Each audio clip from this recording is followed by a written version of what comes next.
तो सवाल नंबर 47 की बात करते हैं।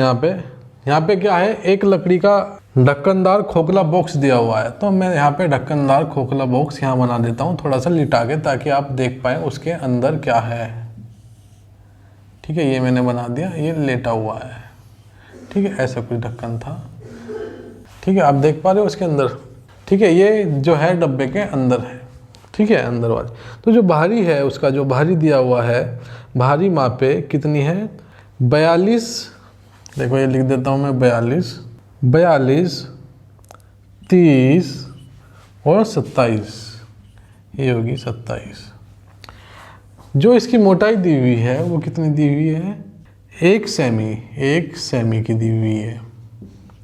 ये भी सब सेमी में दिया हुआ है, ये भी सेमी में है।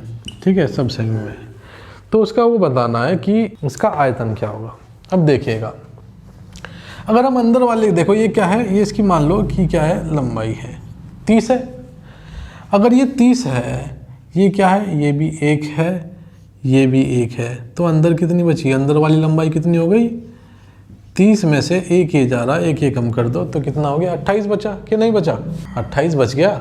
ऐसे ही अगर ये 42 है, ठीक है, ये 42 है, यहाँ से लेके यहाँ तक ये 42 है, और मैं इसमें से क्या है, अगर मैं बात करूं कि जो ये है ये कितना है, इसकी अंदर वाली चौड़ाई ये कितनी है। देखो ये पूरा तो 42 होता, लेकिन ये भी अगर मिला दें, ठीक है, ये 1 है और ये 1 है, और ये टोटल 42 है। तो 1 यहाँ पे कम हो गया, 1 यहाँ पे कम हो गया, तो कितना बचा 40। ऐसे ही अगर हम लंबाई की बात करें तो 1 ही यहाँ पे है और 1 ऐसे ही यहाँ पे होगा। तो 1 ही यहाँ है, 1 ये है, और जो टोटल कितना है 27 है, तो बीच वाला कितना होगा 25। ठीक है, तो इस बात को आपको समझनी है, बस किताब में लिखा हुआ है, आप पढ़ोगे तो ही कैसे लिखना है। तो ये क्या है 40 हो गया, ये कितना हो गया, इसकी चौड़ाई 28 हो गई और 25 इसकी लंबाई हो गई। तो लंबाई, चौड़ाई और गहराई इसकी इस तरह से होगी। तो 1 सेंटीमीटर दिया हुआ, तो 1 हमने इधर का घटा दिया, 1 इधर का घटा दिया, हमें बीच वाला चाहिए बस।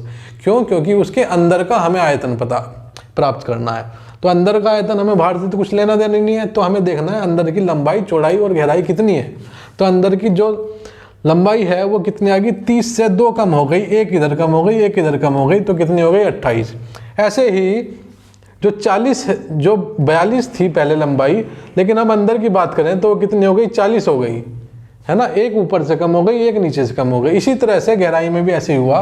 तो आयतन का हमें क्या फॉर्मूला पता है, आयतन का फॉर्मूला होता है क्या, लंबाई गुणा चौड़ाई गुणा ऊंचाई, ये होता है। तो हमने फिर ऐसे ही किया, क्या लंबाई हमने, चलो ठीक है, 40 गुणा 28 गुणा 25 ये आई थी, ये हमें गुणा करके लिख देनी है।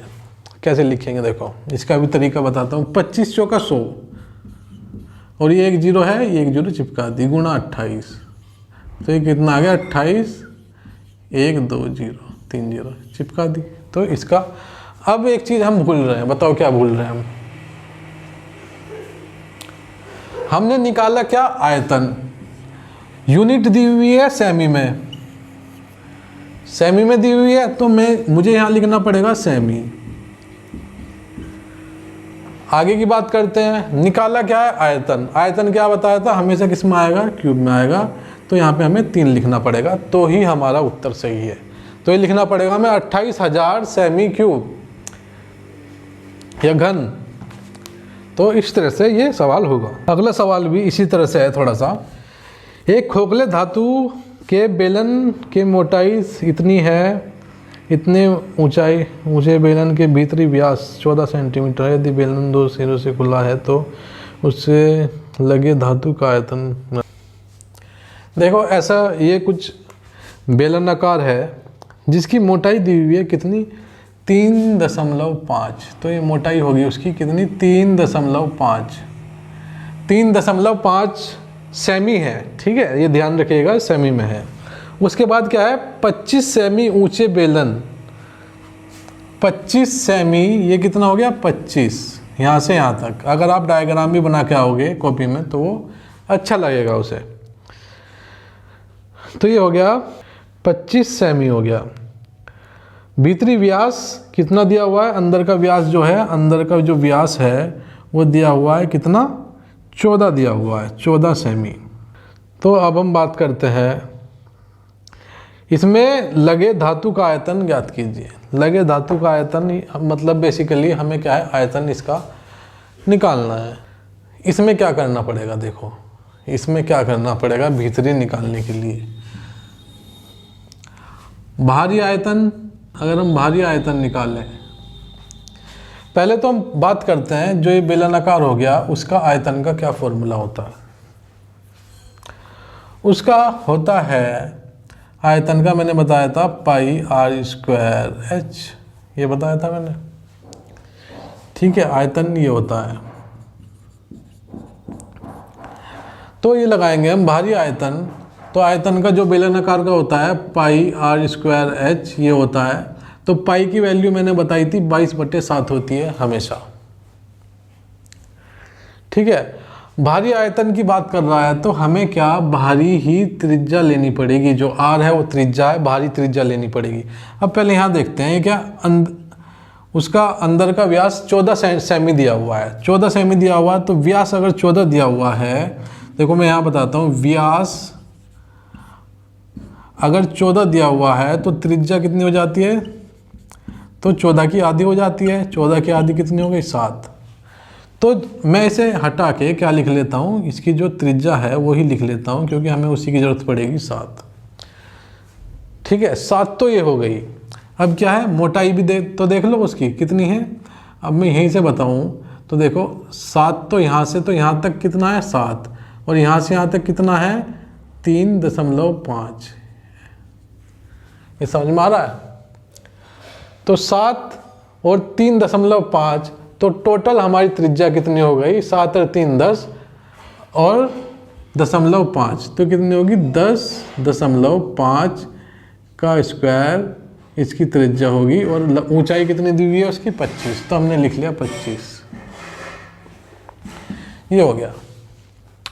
ये तो थोड़ा सा और अच्छे से सोल्व कर लेते हैं। क्या, 22/7 गुणा, मैंने 10.5 का स्क्वायर है तो 2 बार लिख लेता हूँ इसे, 10.5 गुणा 25। दशमलव हटाई तो एक डिजिट, दशमलव के बाद क्या है, एक संख्या है तो एक नीचे 1 0 लग गया, और यहाँ भी 10 आ गया, ठीक है, जैसे मैंने पिछले सवाल में बताया था। अब देखते हैं इसे कैसे कर सकते हैं। 5 से मैं ऊपर वाला काटूंगा तो ये आ गया 21, 5 से नीचे वाला काटूंगा तो ये आ गया 2, 7 से ये काटूंगा तो ये आ गया 3, और क्या है 2 से ये काटूंगा तो ये कितना आ गया 11।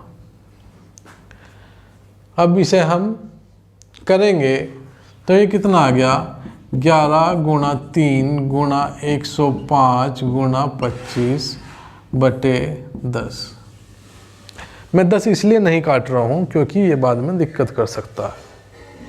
अब क्या है, उसका अंदर का व्यास, तो अंदर का व्यास क्या हो गया पाई आर स्क्वायर एच, और ये क्या है दूसरे वाला है अंदर का जो है त्रिज्या इसमें। तो पाई कितना हो गया 22/7 गुणा जो अंदर की त्रिज्या है वो कितनी थी 7, 7 ऐसे कैसे उठा के लिख लो, यहाँ आर का स्क्वायर है तो 2 बार लिख लेता हूँ मैं, और लंबाई इसकी कितनी है 25, तो मैंने लिख लिया 25, 7 से कट गया 7, तो यहाँ कितना आया 22 गुणा 7 गुणा 25। अगर मैं इसे सोल्व करूँगा तो क्या आएगा, अब देखो क्या है, अब मैं इसकी गुणा करता हूँ मैं, ठीक है, इसकी गुणा करता हूँ, मैंने यहाँ पे अलग से की हुई है, क्या 11 3 33, 33 गुणा 25 करके ये आया, और 825 की फिर मैंने 105 से गुणा की तो क्या आया हमारे पास 8 6 6 2 5, तो 8 6 6 2 5 बटे 10 है, तो 10 को मैंने दशमलव में बदल लिया, तो ये इतना क्या आया सेमी घन आ गया, क्यूब लिख देंगे इसको, ठीक है। इसकी बात करें तो मैंने क्या किया 25 सत्ते 25 सतह 175 होता है, 175 की 22 से गुणा करी तो कितना आया 3850। तो ये कितना आ गया 3850 सेमी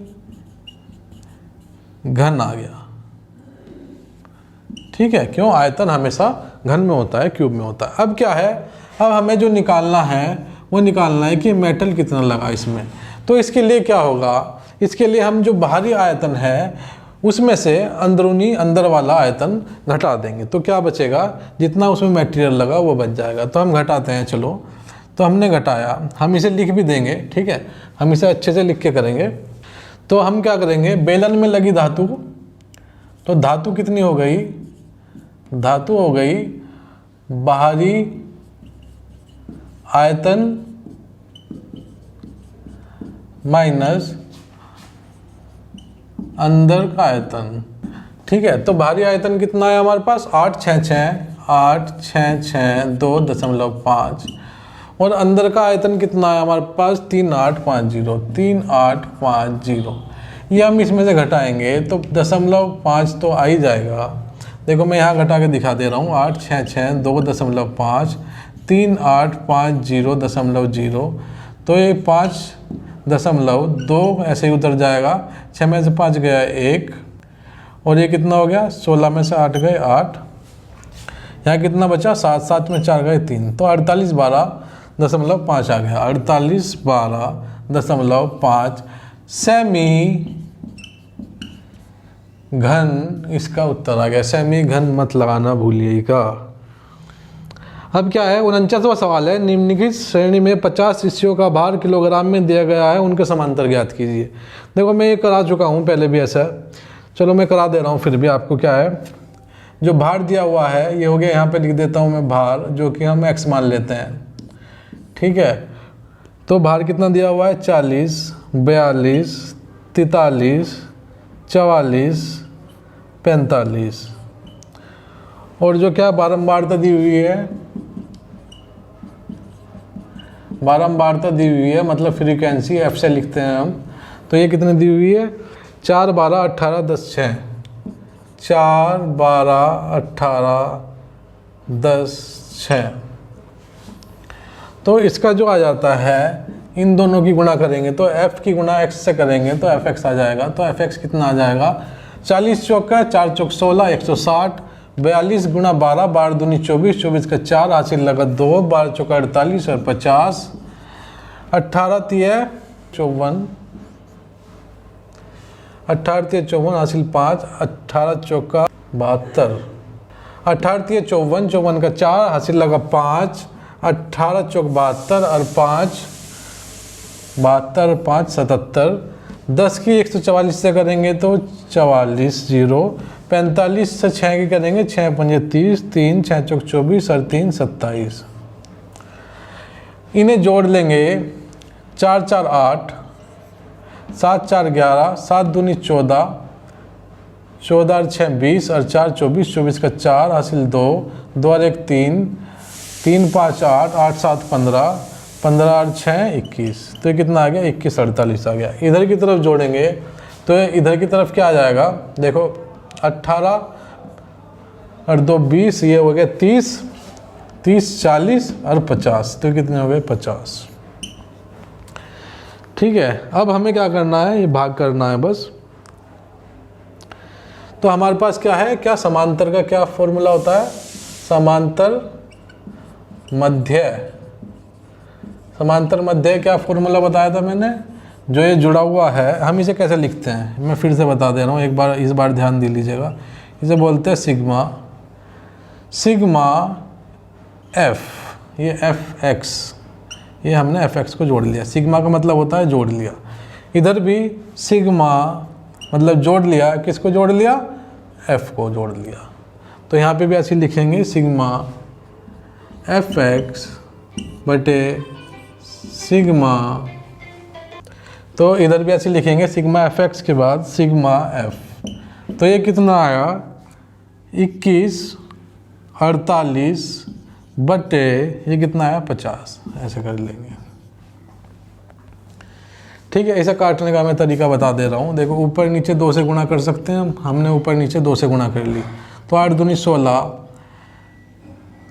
8 9, 2 एकम 2, 4 और ये आ गया 42.6 आ गया।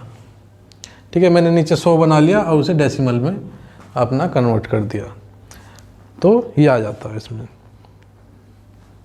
आप डायरेक्ट भी भाग कर सकते हैं, डायरेक्ट भाग कर लीजिएगा, आंसर सेम आएगा। ठीक है, ये मैंने अपनी ट्रिक बताई है आपको कैसे हम करना। आपको सीखनी है तो आपको बता सकता हूँ। देखो क्या है, नीचे क्या किया, 2 से गुणा कर दी, ऊपर भी 2 से गुणा कर दी। ठीक है, जब ऊपर नीचे 2 से गुणा कर दी, 2 से 2 कट जाएगा तो कोई फ़र्क पड़ेगा ही नहीं, है ना। तो अब क्या है, नीचे क्या बन गया, नीचे बन गया 100। अब मैंने क्या किया, इन दोनों की गुणा करने के बाद मेरे पास क्या आया, देखो मेरे पास आया 4 2 9 6/100, ये आ गया।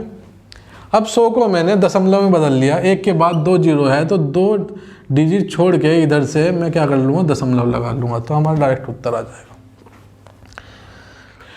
तो ये वाला लेक्चर यहीं तक था। और अगर आपको अब भी क्षमता बची है सीखने में और भी जिज्ञासा अभी भी बाकी है, तो जो मेरी वीडियो साइड में आ रही है आप उस पर क्लिक करके आप डायरेक्ट मेरी नेक्स्ट वीडियो पे जा सकते हैं। तो थैंक यू, जय हिंद, जय भारत।